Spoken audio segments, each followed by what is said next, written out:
आप जानते हैं कि बॉलीवुड के दो सबसे बड़े सुपरहिट गाने एक ही अफ्रीकी धुन से पैदा हुए थे? जी हाँ, तम्मा तम्मा और जुम्मा चुम्मा। और इस गाने को लेकर बप्पी लहड़ी और लक्ष्मीकांत प्यारेलाल के बीच ऐसा विवाद हुआ जिसने बॉलीवुड म्यूजिक इंडस्ट्री को हिला दिया था।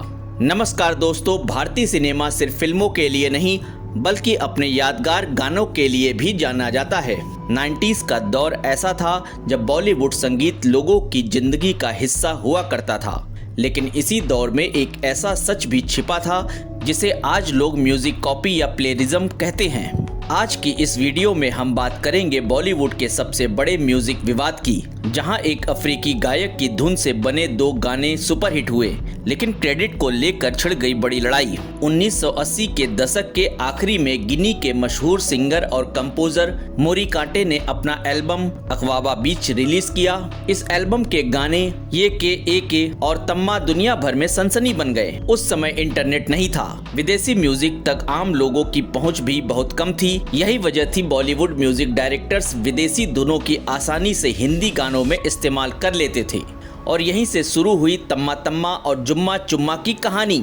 1980 में फिल्म थानेदार रिलीज हुई। फिल्म में बप्पी लहड़ी ने बनाया गाना तम्मा तम्मा लोगे।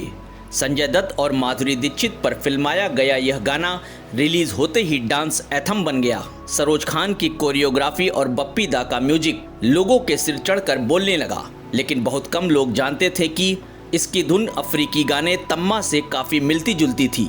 इसके ठीक एक साल बाद 1991 में अमिताभ बच्चन की फिल्म हम रिलीज हुई और इस फिल्म का गाना जुम्मा चुम्मा दे दे पूरे देश में छा गया। अमिताभ बच्चन और किमी काटकर पर फिल्माया गया यह गाना आज भी पार्टियों की जान माना जाता है, लेकिन जब लोगों ने ध्यान से सुना तो उन्हें महसूस हुआ कि तम्मा तम्मा और जुम्मा चुम्मा दोनों की धुनें काफी हद तक एक जैसी है, और दोनों का कनेक्शन था मोरी कांटे के गाने से। जब बॉलीवुड के अंदर ये बात फैली कि दोनों गाने एक ही विदेशी धुन से इंस्पायर्ड हैं, तब शुरू हुआ बड़ा विवाद। सबसे बड़ा सवाल था, आखिर पहले किसने कॉपी किया?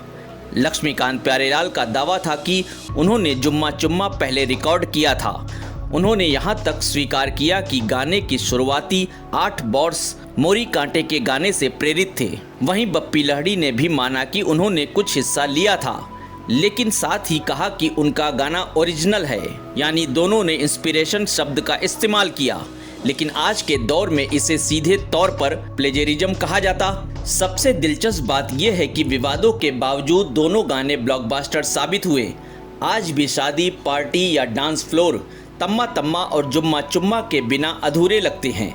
1917 में बद्रीनाथ की दुल्हनिया में तम्मा तम्मा अगेन आया और नई पीढ़ी ने भी इस गाने को उतना ही प्यार दिया। ये मामला सिर्फ इन गानों तक सीमित नहीं था। 90s के दौर में कई बॉलीवुड गाने विदेशी धुनों से प्रेरित बताए जाते रहे। खुद बप्पी लहड़ी ने एक बार कहा था कि उस समय यह इंडस्ट्री में आम बात थी, क्योंकि ग्लोबल म्यूजिक तक लोगों की पहुंच बहुत कम थी। लेकिन आज सोशल मीडिया और कॉपीराइट कानूनों के दौर में ऐसी चीजें तुरंत पकड़ ली जाती है।